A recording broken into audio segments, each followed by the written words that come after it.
ॐ भूर्भुवः स्वः तत्सवितुर्वरेण्यं भर्गो देवस्य धीमहि धियो यो नः प्रचोदयात्।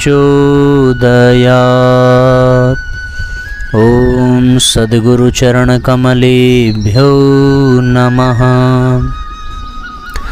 परम पूज्य गुरुदेव परमवंदनीय माता जी के दिव्य संरक्षण में विराजमान ऑनलाइन दैनिक स्वाध्याय के इस कार्यक्रम में उपस्थित सभी आत्मीय बंधुओं को बहुत बहुत प्रणाम, बहुत बहुत मंगल कामना। आइए साथियों, आज के सत्र का शुभारंभ करें। आज बड़ा ही आनंद का विषय है कि आज हमारे स्वाध्याय का 1100 दिन पूरा हो रहा है। लगातार 1100 दिन, एक ही लक्ष्य, एक ही विचार, एक ही कार्यक्रम, और उस कार्यक्रम में जुड़ने वाले हम सभी परिजन और एक का ही संरक्षण। ये बड़े ही सौभाग्य का विषय है।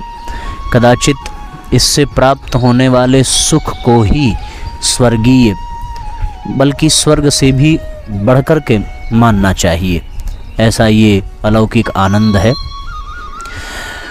किसी के सामने आप कहेंगे कि 1100 दिन हो गया, तो उसको उस आनंद की अनुभूति नहीं होगी जो हम लोगों को हो रही है। ऐसा इसलिए क्योंकि उसने जाना ही नहीं कि इन 1100 दिनों में हमने क्या पाया। उसे एहसास भी नहीं होगा, वो कल्पना तक नहीं कर सकता जो व्यक्ति इससे जुड़ा नहीं है।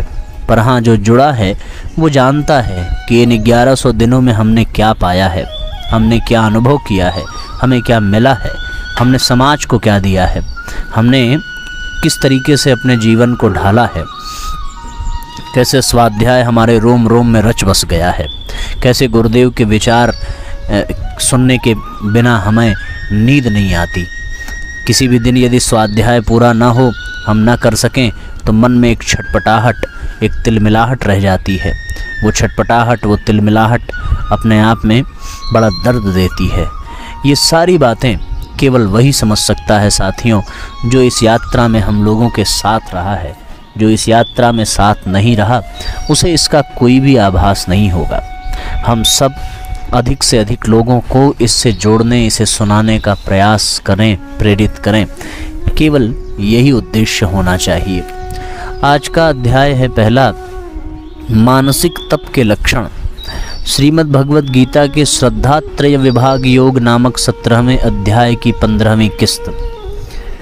इससे पूर्व की किस्त में श्रीमद् भगवद गीता के 17वें अध्याय के 15वें श्लोक पर चर्चा की गई थी। इसमें श्री भगवान कहते हैं कि जो किसी को भी न उद्विग्न करने वाला सत्य एवं प्रिय तथा हितकारक भाषण है, वह तथा स्वाध्याय और अभ्यास भी वाणी संबंधी तप कहा जाता है। यहाँ श्री भगवान कहते हैं कि जो वचन वर्तमान में अथवा भविष्य में किसी भी तरह के उद्वेग या विक्षेपों को जन्म देने वाला न हो, ऐसा वचन वाणी संबंधी तप का प्रथम गुण है। इसके साथ ही उसका सत्य होना, अहंकार एवं अभिमान से रहित होना दूसरा गुण है। कई बार व्यक्ति सत्य तो बोलता है, पर उसका सत्य कटु व अप्रियकर हो तो मन में विक्षेप एवं कष्ट को ही जन्म देता है। अतः भगवान कहते हैं कि उसका इस तरह से बोला जाना कि वह प्रियकर हो तथा क्रूर भाव, रूखे तीखेपन से मुक्त हो, उसमें अपमानजनक शब्द न हो तथा वह प्रेम युक्त हो, तो वह प्रियकारी वाक्य कहलाता है। ऐसा कहने के पीछे भगवान कृष्ण का भाव है कि वाणी ऐसी होनी चाहिए जो प्रिय एवं हितकारक हो। यदि ऐसा न किया जा सके तो उससे अच्छा मौन रह जाना होता है। कटु सत्य बोलने से श्रेष्ठ तो वाणी का इस तरह से प्रयोग करना है जो कि मधुर हो और सामने वाले व्यक्ति को, सुनने वाले व्यक्ति को जीवन की दिशा प्रदान कर सके। अगर हम सत्य बोलने के क्रम में किसी को आहत करते हैं तो उससे किसी का हित नहीं होता। इसलिए संवेदनशील बनकर ही अपनी बात कहनी चाहिए। इसका अर्थ यह नहीं है कि दूसरों से प्रीतिकर, रुचिकर बोलने के लिए असत्य बोला जाए। इसीलिए भगवान श्री कृष्ण बोलने में यह सीमा निर्धारित करते हैं कि वह बोला जाए जो उद्वेग को न पैदा करे, जो प्रिय हो, हितकारक हो, सत्य एवं यथार्थ हो। यहाँ पर प्रिय बोलने का अर्थ यह भी नहीं है कि दूसरों की झूठी प्रशंसा की जाए, बल्कि सत्य वचन ही बोला जाए, पर इस तरह से बोला जाए कि उसके व्यक्तित्व के निर्माण में उसे सहयोग मिल सके। इस तरह की वाणी बोलने के अतिरिक्त वे स्वाध्याय को भी वाणी संबंधी तप में ही गिनते हैं। इस प्रकार से इस श्लोक में भगवान वाणी संबंधी तपों को गिनाते हैं। इसके बाद श्री भगवान कहते हैं कि मनः प्रसादः सौम्यत्वं मौनमात्म विनिग्रहः भाव संशुद्धिरित्येतत्तपो मानस मुच्यते। शब्द विग्रह मनः प्रसादः सौम्यत्वं मौनम आत्म विनिग्रहः भाव संशुद्धिः इति एतत् तपः मानसम उच्यते। शब्दार्थ मनः प्रसादः मन की प्रसन्नता, सौम्यत्वम शांत भाव, मौनम भगवत चिंतन करने का स्वभाव, आत्म विनिग्रह मन का निग्रह और भाव संशुद्धि ही अंतःकरण के भावों को भली भांति पवित्र रखने वाला। इस प्रकार इति यह एतत् मन संबंधी मानसम तपः तप कहा जाता है उच्यते। अर्थात मन की प्रसन्नता, सौम्य भाव, मननशीलता, मन का निग्रह और भाव शुद्धि, ये मन संबंधी या मानसिक तप कहलाते हैं। क्या क्या? मन की प्रसन्नता, फिर सौम्य भाव, फिर मननशीलता, फिर मन का निग्रह, फिर भाव शुद्धि। ये एक अत्यंत ही महत्वपूर्ण सूत्र है, क्योंकि इसमें भगवान श्री कृष्ण कहते हैं कि मानसिक तप का पहला लक्षण मन की प्रसन्नता है। कई बार लोग स्वयं को कष्ट देने को, स्वयं को अनावश्यक तकलीफों से गुजारने को तप समझते हैं। पतंजलि योग सूत्र में कहते भी हैं तपो द्वंद्व सहनम, अर्थात तप द्वंद्व को सहने को कहते हैं। इसी को वे आगे भली भांति परिभाषित करते हुए कहते हैं तच्च चित्त प्रसादनम अबाधनम, अर्थात वह तप चित्त की प्रसन्नता को बाधित न करता हुआ होना चाहिए। इसीलिए भगवान कृष्ण यहाँ पहला सूत्र ही ये कहते हैं कि मनः प्रसादः, मन की प्रसन्नता, चित्त की प्रसन्नता मानसिक तप का प्रथम लक्षण है। वास्तव में साथियों, हम कोई भी तप करें पर उसके नाते मन हमेशा कलुषित कचोटता रहे, दर्द हो, भूख लगी हो और बार बार मन में आए कि न करना होता तो अच्छा होता, उबन के साथ उदास मन से, तो फिर वो तप नहीं हो सकता। भगवान पहली शर्त देते हैं मन की प्रसन्नता। वस्तुतः दुर्गुण दुराचारों के कारण भोगों की प्राप्ति के लिए जब मन प्रयत्न करता है तो मन में मात्र अशांति ही जन्म लेती है।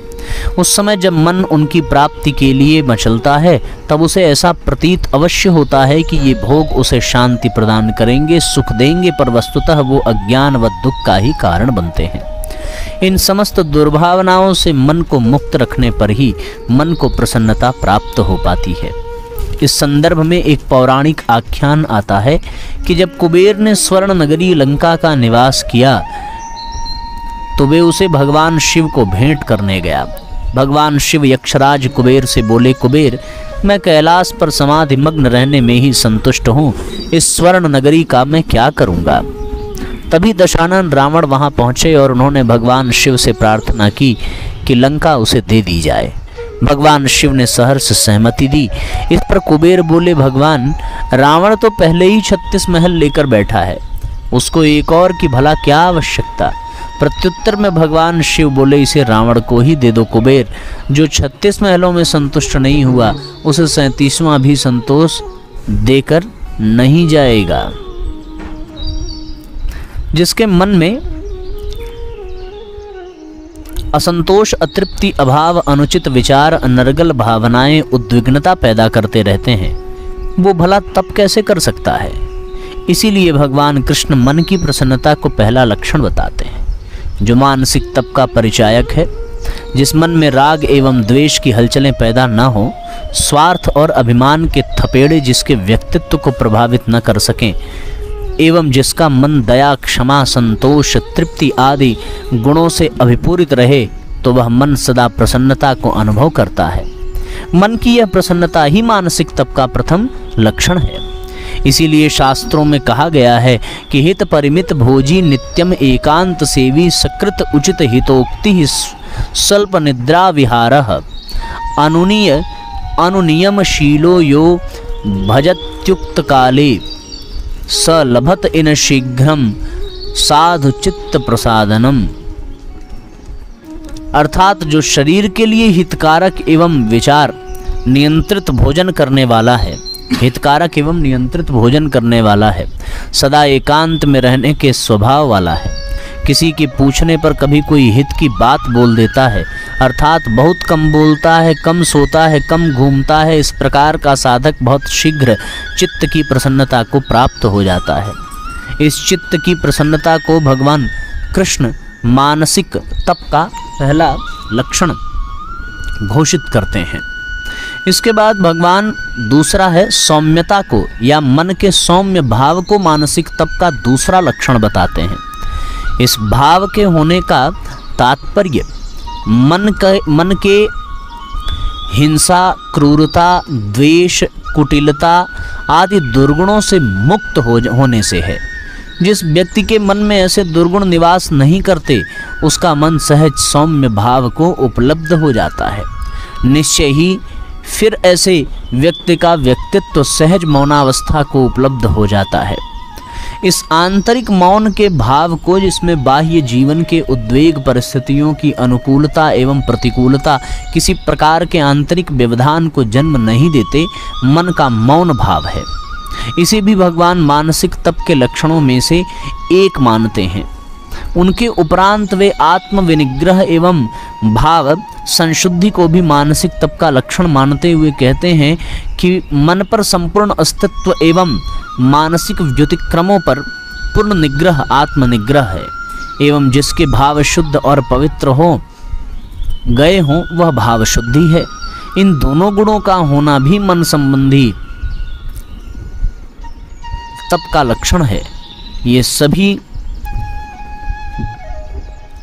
मानसिक तपों के लक्षण हैं क्रमशः। आइए साथियों, अब अगला अध्याय प्रारंभ करते हैं। अगला अध्याय है नवयुग का नेतृत्व करेगी विचार क्रांति। बहुत महत्वपूर्ण अध्याय। इस अध्याय से हम सब गहराई पूर्वक जुड़ें। अपनों से अपनी बात के अंतर्गत ये अध्याय लिखा गया है। विचार क्रांति युग की आवश्यकता, समय की पुकार है।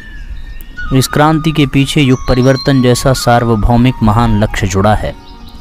इतिहास में घटित अन्य सभी क्रांतियों का उद्देश्य कभी इतना व्यापक नहीं रहा जितना कि विचार क्रांति का है। इस क्रांति का संबंध दुनिया के हर व्यक्ति के मन, मस्तिष्क और जीवन से है। इस युग की समस्त समस्याओं का केंद्र विकृत चिंतन, दूषित विचार ही है। आसुरी वृत्तियों ने मानवीय मस्तिष्क को ही अपना आश्रय स्थल बना रखा है और मनुष्य की चिंतन, चेतना और संवेदना को अंधकार से ढककर दिशाहीन बना दिया है। सर्वत्र मानव समाज की यही स्थिति है। इससे उबरने का एकमात्र उपाय है विकृत चिंतन की दिशा को पलट देना, मानवीय मस्तिष्क को दूषित विचारों की दलदल से बाहर लाकर सच्चिंतन सद्विचारों से भर देना, विचारों से विचारों की काट कर देना, बुरे विचारों के स्थान पर अच्छे श्रेष्ठ विचारों के बीजारोपण का अभियान, यही विचार क्रांति है। उक्त बातें परम पूज्य गुरुदेव की विचार क्रांति के महत्व और विशिष्टता को समझने के लिए हैं। यह विचार क्रांति अन्यों से अलग व समूचे युग के परिवर्तन और सृजन का प्रतिनिधित्व करती है। वस्तुतः क्रांति का अर्थ ही है तीव्र परिवर्तन और नूतन की प्रतिष्ठापना। क्रांति का तात्पर्य है वर्तमान को पलटकर नए की स्थापना, पूर्ण परिवर्तन। विकास की गति धीरे धीरे परिवर्तन लाती है, जबकि क्रांति मौलिक एवं तीव्र गति से आमूल चूल परिवर्तन को जन्म देती है, किसी भी क्षेत्र में भारी परिवर्तन उत्पन्न कर देती है। सुप्रसिद्ध इतिहासकार क्रेन बेंटन ने द एनाटॉमी ऑफ रिवॉल्यूशन में विश्व की सभी प्रसिद्ध क्रांतियों का उल्लेख किया है। इन सभी क्रांतियों का ध्येय संबंधित क्षेत्र में संपूर्ण और तीव्र परिवर्तन ही रहा है। विचार क्रांति का उद्देश्य भी पूर्ण परिवर्तन है, उल्टे को उलटकर सीधा करना है।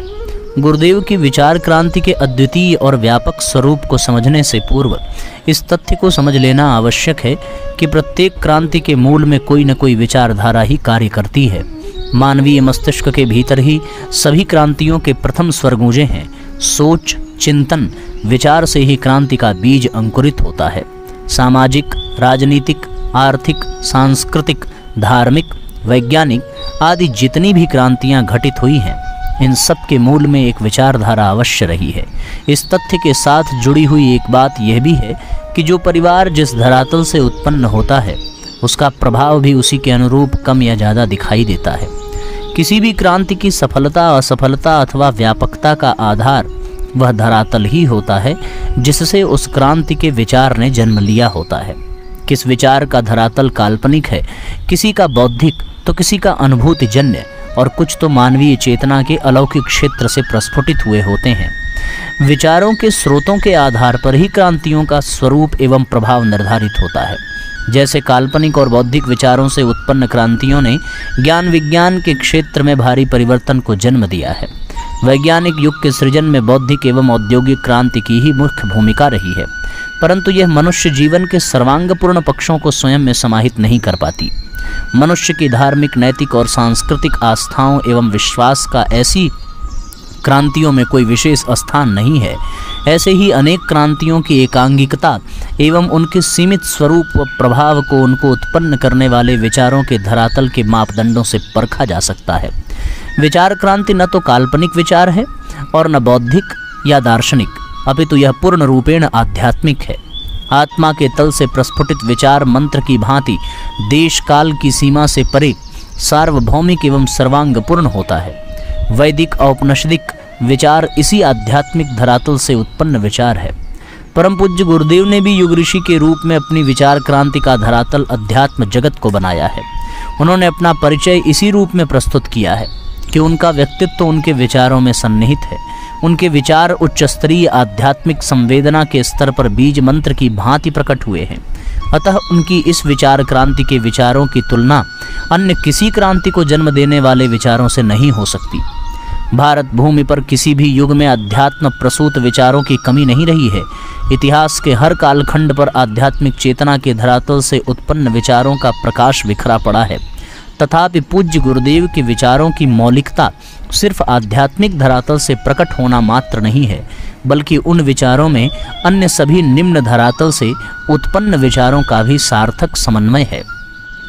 विगत समय की सभी क्रांतिकारी विचारधारों की कल्याणकारी एवं सार तत्व को विचार क्रांति में यथास्थिति सम्मिलित किया गया है। यही विशेषता इस क्रांति को युग की महान और समग्र क्रांति का स्वरूप प्रदान करती है। एक सच्चे युग दृष्टा के रूप में पूज्य गुरुदेव ने विचार क्रांति के माध्यम से 21वीं सदी में मौजूद विश्व मानव समाज के समक्ष यह उद्घोष किया कि पिछले युगों की शक्ति धर्म, अर्थ, विज्ञान, शस्त्र आदि भले ही रही हो, पर इस युग की शक्ति विचार है। वर्तमान का युग विचार युद्ध का युग है। जो विचार जितने प्रबल और शक्तिशाली होंगे, वे ही अपने अनुकूल परिवर्तन उत्पन्न कर सकेंगे। आज की विषम परिस्थितियों का, समस्याओं का मूल कारण विकृत विचार पद्धति ही है, जिसका एकमात्र समाधान सुसंस्कृत विचार पद्धति के द्वारा ही संभव है। विचार क्रांति का यही प्रयोजन है कि लोगों की मान्यताओं और आस्थाओं में परिवर्तन कर उनमें कल्याणकारी सद्विचारों का बीजारोपण किया जा सके। विचार और विचारधाराओं में हीनता, निकृष्टता और संकीर्णता के आ जाने से ही व्यक्ति और समाज में निरंतर दुष्प्रवृत्तियां, दुष्चरित्र और अन्य संकट बढ़ते चले जा रहे हैं। इस स्थिति से उबरने के लिए एकमात्र समाधान का मार्ग विचार क्रांति ही है। विचार क्रांति की समस्त प्रक्रिया आध्यात्मिक है। मानव जीवन के सभी आयामों को परिष्कृत कर विकसित व उत्कृष्ट बनाने वाले विचारों का इसमें समन्वय व सामंजस्य नहीं है। गुरुदेव के अनुसार क्रिया, चिंतन व संवेदना ये तीनों जीवन के अनिवार्य पक्ष हैं, परंतु इनको पोषित करने वाली वर्तमान की विचारधाराएं एक दूसरे के विपरीत कार्य करती दिखाई देती हैं। मानवीय कल्याण के लिए इन तीनों धाराओं में पारस्परिक सामंजस्य अत्यंत आवश्यक है।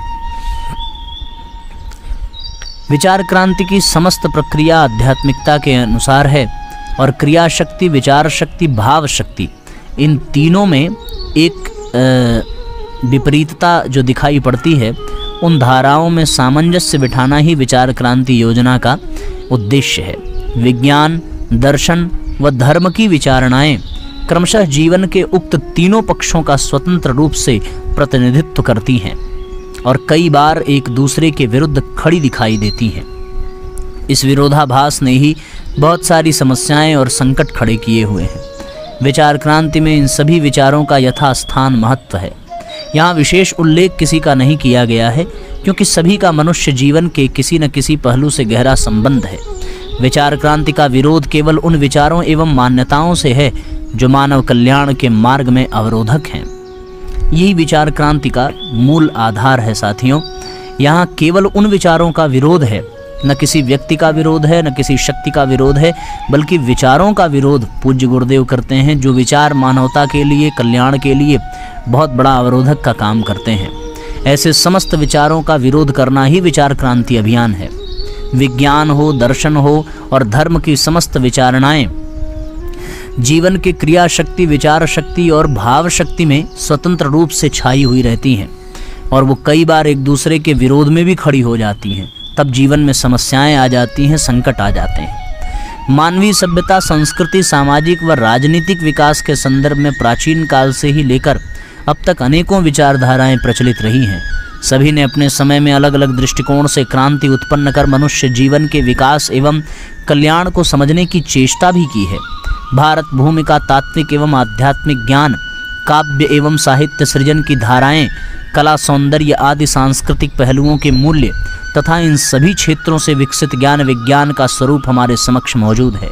डार्विन, मार्क्स और फ्रायड का प्रभाव भी हम देख रहे हैं। ये भी मानते हैं कि इन सभी ने समूचे विश्व समाज को प्रभावित किया है, परंतु इनमें कुछ न कुछ कमी अवश्य रही, जिसके कारण ये लंबे समय तक व्यक्ति व समाज के व्यवहारिक जीवन में अपनी उपयोगिता एवं सार्थकता को नहीं बनाए रख सके।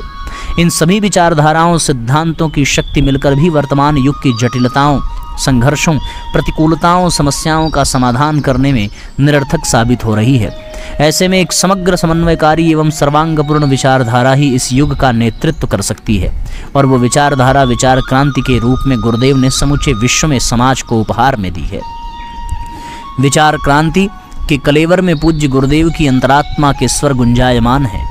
उनकी प्रखर चिंतन चेतना का प्रकाश 3000 से अधिक पुस्तकों और पत्र पत्रिकाओं में प्रकीर्ण हो रहा है।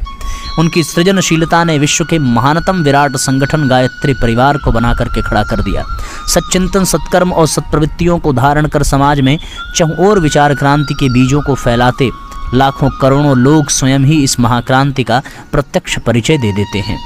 आने वाली पीढ़ियां जब विचार क्रांति के सूत्रपात और इनकी सार्थकता का मापन करेंगी तो निश्चय ही उन्हें पूज्य गुरुदेव के इस युग परिवर्तन क्रांति को के समक्ष नतमस्तक होना पड़ेगा।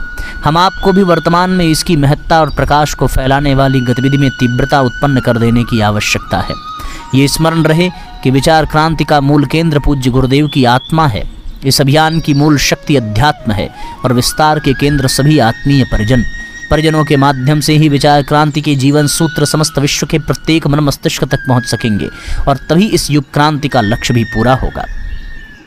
तो आप देख सकते हैं साथियों, दुनिया में सैकड़ों क्रांतियां हुई होंगी, पर उन समस्त क्रांतियों में जो सर्वश्रेष्ठ क्रांति है वो विचार क्रांति ही है। सर्वश्रेष्ठ इस आधार पर क्योंकि यह विचार क्रांति मनुष्य के जीवन को प्रभावित करती है, न केवल जीवन को बल्कि उनकी आत्मा को प्रभावित करती है।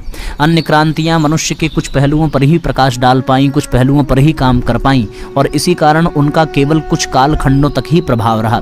पर पूज्य गुरुदेव द्वारा प्रणीत विचार क्रांति अभियान पिछले 10 दशकों से लगातार सक्रियता पूर्वक मनुष्य जाति को एवं समस्त मानवता को प्रभावित कर रही है। न केवल प्रभावित कर रही है बल्कि उनके उत्थान अभ्युदय का श्रेष्ठतम आधार बन रही है और यह आने वाले कई दशकों तक, बल्कि यूं भी कह सकते हैं कि कई शताब्दियों तक इसका प्रभाव निस्संदेह रहेगा और जब तक इसका प्रभाव रहेगा तब तक सतयुगी वातावरण में हम जीते रहेंगे।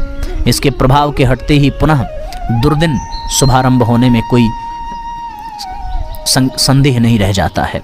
इसलिए साथियों, हम सब लोगों का कर्तव्य है, हम सब लोगों का फर्ज है, गुरुतर दायित्व है, जिम्मेदारी है और इसे ईमानदारी पूर्वक, बहादुरी पूर्वक पूरा करना है।